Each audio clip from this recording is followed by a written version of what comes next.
डोंबिवली जवळ घारिवली परिसरात वंचित बहुजन आघाडीच्या कार्यकर्त्याच्या वडिलांची हत्या। 10 ते 15 जणांच्या टोळक्याने हल्ला केल्याची माहिती। 3 महिलांसह एका अल्पवयीन आरोपीला पोलिसांनी घेतले ताब्यात। इतर आरोपींचा शोध सुरू।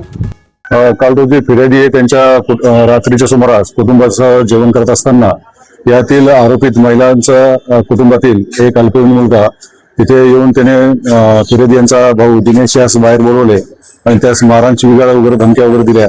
ते बघून त्यांचे वडील आणि इतर कुटुंबातील सदस्य सदर घटनेमध्ये त्यांनी हस्तक्षेप केला असता मुलाला सावरण्याचा प्रयत्न केला असता अल्पवयीन मुलाचा एक साथीदार मयूर पाटील याने फिर्यादी यांच्या वयोवृद्ध वडिलांना लोखंडी रॉडने मारहाण करून त्यांना जीवे ठार मारलेले आहे। या ठिकाणी आम्ही गुन्हा नोंद केलेला आहे। खुनाचा गुन्हा आणि गैरकायदेची मंडळी या कलमांतर्गत आम्ही गुन्हा नोंद केलेला आहे। पुढील तपास चालू आहे। या गुन्ह्याच्या तपासादरम्यान आम्ही आता 3 महिला आणि एक अल्पवयीन मुलगा असं ताब्यात घेतलेलं आहे। पुढील कारवाई करत आहोत। काल रात्री 11:30 पावणे 12च्या दरम्यान साहिल जाधव नावाचा जो एक पोरगा आहे मारेकरी मधला हल्लेखोर मधला त्यांनी माझ्या भावाला फोन करून बाहेर बोलून घेतलं, तुझ्यामध्ये दम असेल तर बाहेर ये करून आणि मला तुझ्याशी बोलायचं करून। जेव्हा माझा भाऊ बाहेर गेला तर त्याच्यासोबत 10 ते 12 जण पोरं होती।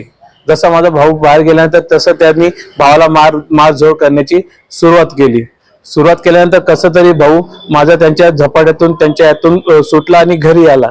घरी आल्यानंतर त्यांनी झालेला प्रकरण माझे वडील यांना आणि मला सांगितलं।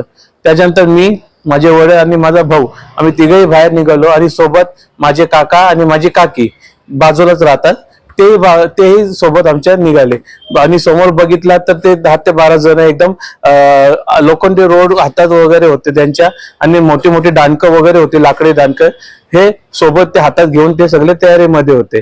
जेव्हा आम्ही त्यांना विचारायला गेलो की बाबा का तुम्ही मारहाण वगैरे करतात तर तेव्हा त्यांनी काही आम्हाला उत्तर न देता सरळ आम्हाला मारामारी करण्याला सुरुवात केल्यानंतर त्या 4-5 जणांनी काकांना आणि 4-5 जणांनी 3-4 जणांनी मला असं म्हणजे आम्हाला दोघांना दाबून ठेवलं आणि माझे वडील जे होते ते बाजूला होते उभे। ते थोडं सावरासावर करण्यासाठी मध्यस्थी करण्यासाठी किंवा भांडण मिटवण्याच्या हिशोबाने मध्यस्थी पडल्यानंतर तेव्हा त्यातला एक जो इसम आहे मयूर कमलाकर पाटील याच्या हातामध्ये एक लोखंडी रोड होता। त्याने माझ्या वडिलांच्या हातावर इथे फटका मारला, इथे मोठी जखम झाली आहे आणि त्यानंतर इथे खांद्यावर मारला, इथे जखम झाली आणि नंतर त्यांनी डोक्यावर फटका मारला। जसा डोक्यावर फटका मारला तिथे ऑन द स्पॉट माझे वडील जे जागेवर काही आवाज न करता निश्चित पडून गेले आणि मृत्युमुखी झाले। आमची पोलिसांकडून आणि आमच्या सगळ्या घरच्यांकडून आमच्या वंचित बहुजन आघाडी पक्षाच्या मार्फत आमची एकच मागणी आहे, जो मुख्य आरोपी आहे मयूर पाटील जो सध्या फरार आहे त्याला अजून अटक झालेली नाही, तो त्याच्या पूर्ण परिवारासोबत फरार झालेला आहे, त्याला अटक करण्यात यावी हीच आमची एक मागणी आहे आणि बाकीचे जे काय आरोपी जे आहेत त्यांनाही लवकर अटक करण्यात यावी।